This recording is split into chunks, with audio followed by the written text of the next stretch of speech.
Hey everybody. Hopefully you can hear me. I'm going live in the group here. So, what we're going to be talking about today is excuses.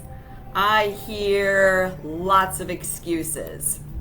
And I'm sure you guys hear excuses too. Like if you have a party and you invite guests and they, can't come for whatever reason. And some excuses are, legit and, really are okay. And then other times there's not. And we're human and we all use them.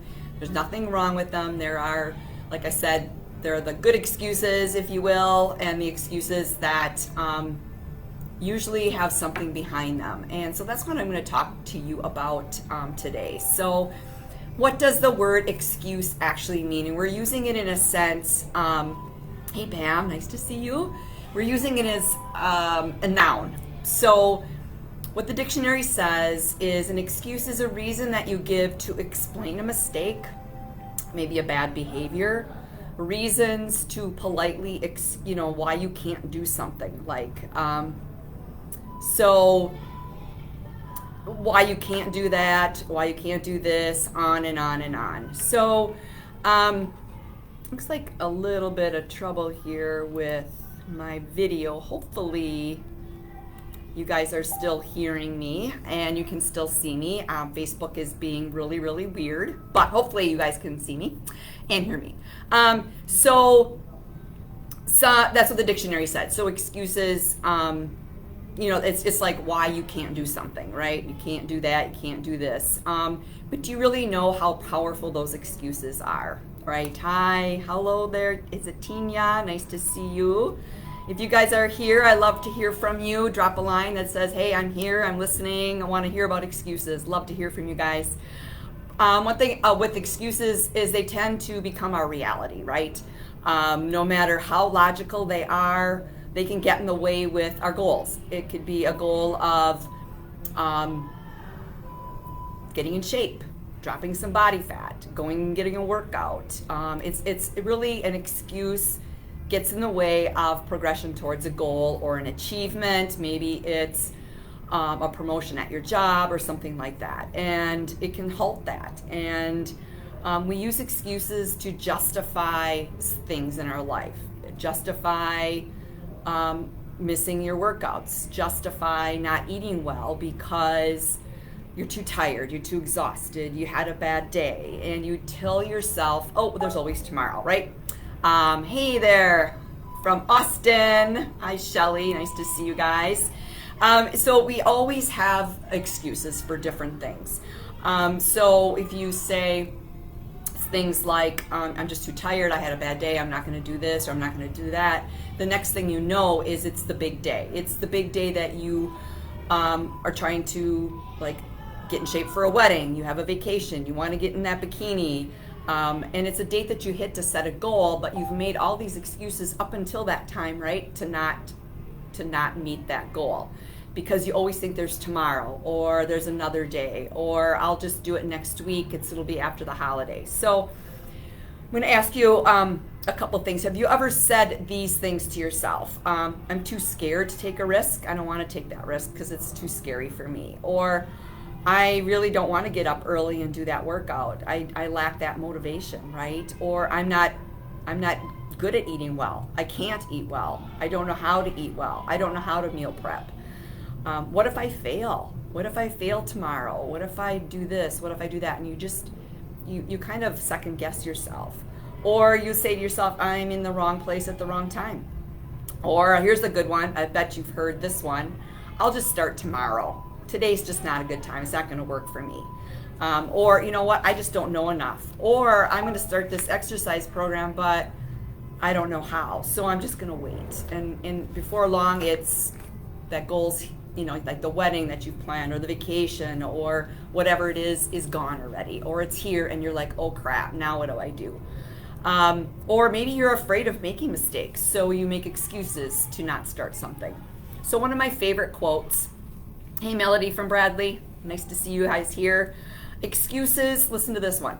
Excuses are the nails used to build a house of failure, right? Excuses are the nails used to build a house of failure.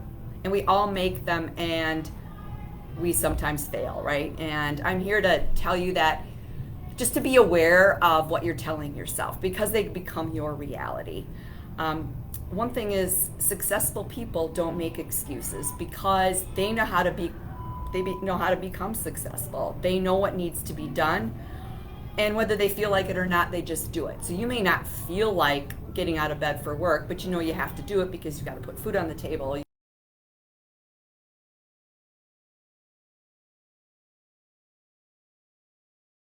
Right up in here. So if you really want something bad enough, you're going to go and do it. If you want a new hair color, if you want a new car, if you want a new bikini, if you want a new dress, you're going to do it, right? You're not going to make an excuse for that.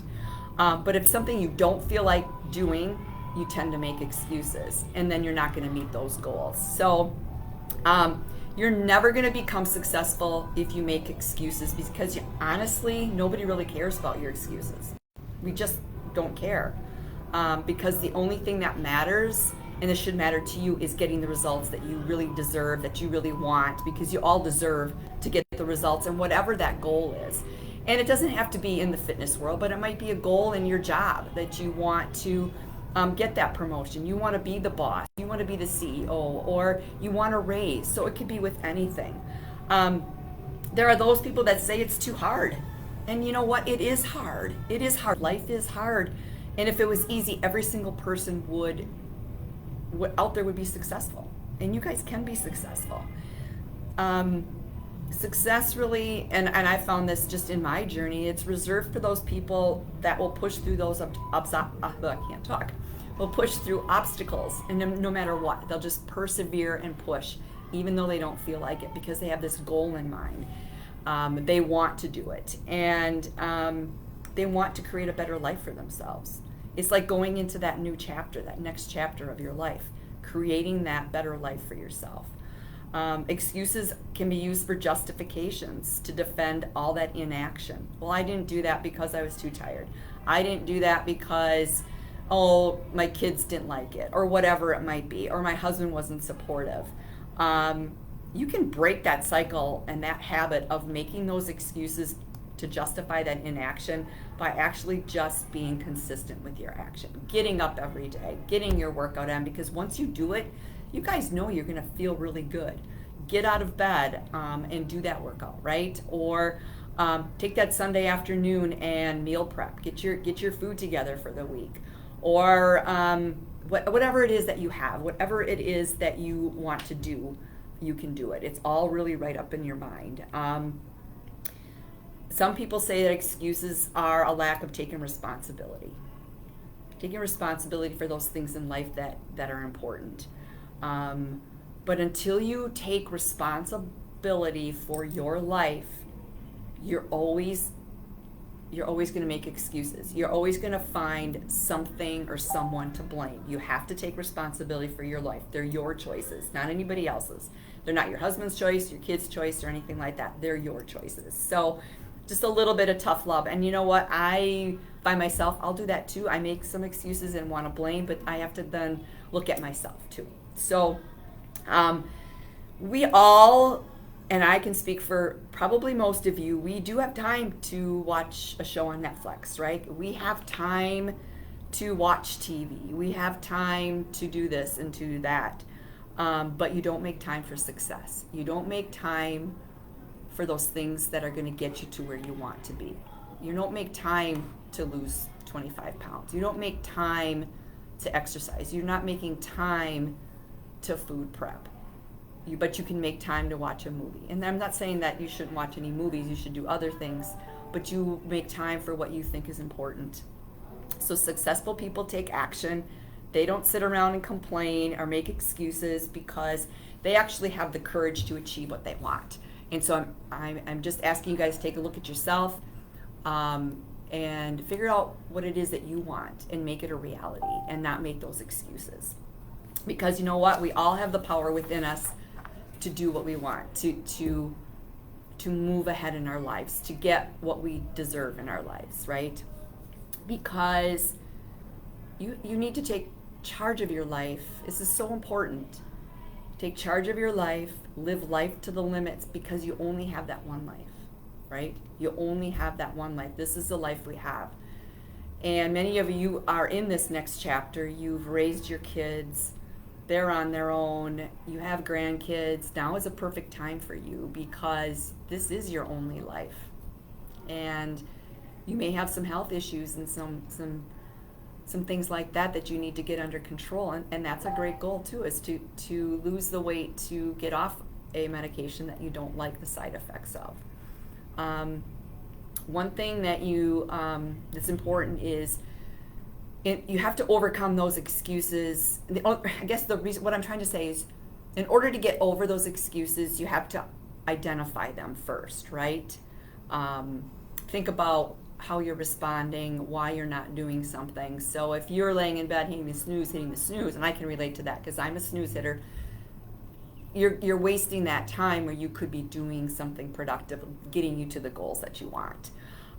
So I'm going to give you 5 ways to stop making excuses today. Number 1, break down a big goal into actionable to-dos. So break a bigger goal. So let's say you want to lose between 25 and 50 pounds, maybe even more.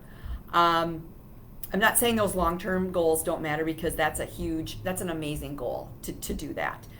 But when you focus on the bigger picture, it gets a little stressful, right? You get anxiety and you're stressed, and you don't know, can you do it? And you start to self-doubt. And then that overwhelming feeling leads to inaction. And I want you to be action-driven. So if you do struggle with that, what does losing that weight mean to you? What is that big why? Why do you want to do that? You guys have those big whys. I want to look really good in that dress. I'm getting remarried. I'm getting married. My daughter's getting married. I want to wear a beautiful dress. I want to look good in a bikini. All those kinds of things.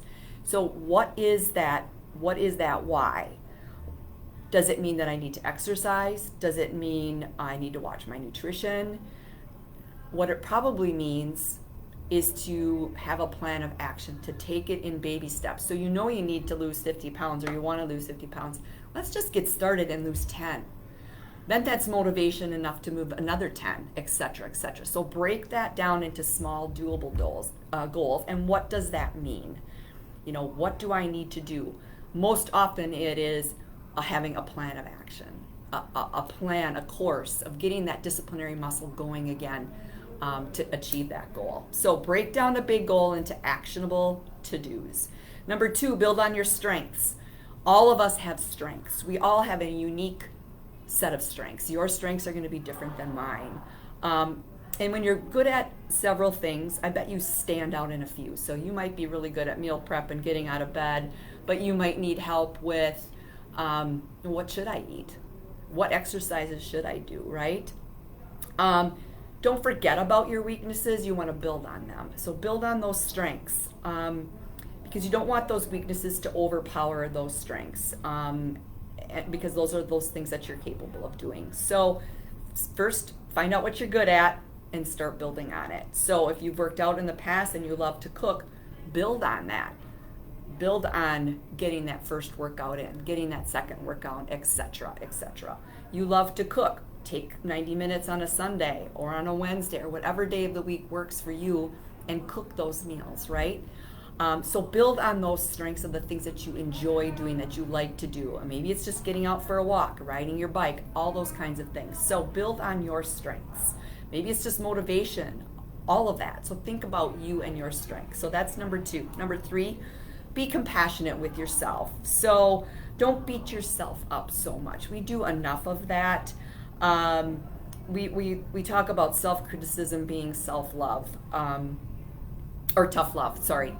And that's true, but what it's going to do is it's going to put you into this redundant cycle of it's never enough, and you're going to beat yourself up so much to a point that you're not going to see the forest through the trees, right? You're not going to see that bigger picture. So be compassionate and remind yourself that you are human, and that each moment you have choices that you can make to act on those goals, okay? So be compassionate. Don't beat yourself up so much. Know that you're human, okay? So be compassionate. That's the third thing. So don't beat yourself up. I know I keep saying that, but as women, we do it all the time. Number 4 is ask for help, because there's certain times in your life that you need someone to guide you, right? You need that support, that mentor to help you. You need someone that's going to lead you by the hand, someone that's going to hold you accountable, someone that's going to offer you encouragement, right? Because we all need that. I need that. I need someone in my corner. I need someone to support me, to answer my questions, to say, hey, Diana, get off your butt. To say, hey, Diana, you did an amazing job, right? So ask for help. There's nothing wrong with that, because you guys are in Mind Body Beautiful. So you're in the group. You can get like lots of insights and advice and ask for help, right? So what an amazing thing to do is to be in a group of support. And so you've already, like, look at that. That's already one step down, right? So out of the 5 steps. And the number 5 step is quit comparing yourself to others. Oh my gosh, how many of you do that? If you compare yourself to others, let me know that in the group. Put in the comments, yep, I do it. I want you to not do that, because you can compare yourself, because you're going to say, well, she's much more beautiful than I am. She's got a better job than I am. She makes more money than I do. Look at, she's got a tiny waist I don't have. If you take that, I call it the endless road of comparisons. Like, you're just constantly comparing yourself, right? It's difficult for you to move on and to grow and to change your life and find that new identity. Remember that you're unique. You are you, and your goals are yours. So focus on you. Focus on you. You're your own project, if you will. Don't focus on other people. You're very unique. You're very special, and you're very beautiful. All of you guys. If you focus on yourself and not compare yourself to others, you're going to be much happier. You're going to be grateful for your accomplishments, and you're just going to feel a lot better. So don't compare yourself. So the 5 ways to stop making excuses. Number 1, again, break down those big goals into actionable to-dos. Break down those steps. 50 pounds is big goal. Let's lose 10, and then another 10, and then 5, and then 10, whatever, as long as you're going in the right direction, right? Number 2, build on your strengths. You all have unique strengths. Number 3, be compassionate with yourself. You have to like yourself, and so be very compassionate. Don't beat yourself and criticize yourself so much. Number 4, ask for help. Ask for advice. Ask someone to guide you along, okay? Because it's super important. I have someone that I lean on, and I recommend that you guys do too. Number 5, quit comparing yourself to others. Be your own person. You are unique. You are an amazing individual, okay? And so my final thoughts, and I'm probably getting a little wordy here, but it's so nice to see you all here. Making excuses has never put anyone on a path to success. If you continue to make excuses, you're not going to reach that goal. You're not going to move your life in a different positive direction. You're going to be stuck where you are. There's always an excuse. You always find an excuse. It's too hot. It's too cold. It's whatever. Just do it. I wish I had that slogan before Nike did, because you just have to do it. Where there's a will, there's a way. So instead of finding justifications for not doing things that benefit you long term, spend your time investing in yourself. Those excuses are not going to help you, right? They're just going to stall you into where you want to go. If this resonates with you, I want you to write, yes, it does. This resonates with me. I'm going to not make so many excuses. I'm going to cut down on my excuses. I'm going to set my goals. I'm going to follow these 5 steps. So I hope this was helpful for you guys. There's going to be more. I'm going to live stream every single Wednesday at 5 p.m. If you have any ideas of what you want to hear more about, put that in the comments as well. And I hope you all have a great evening. And I definitely will see you next week. Take care, and no excuses. Okay, bye.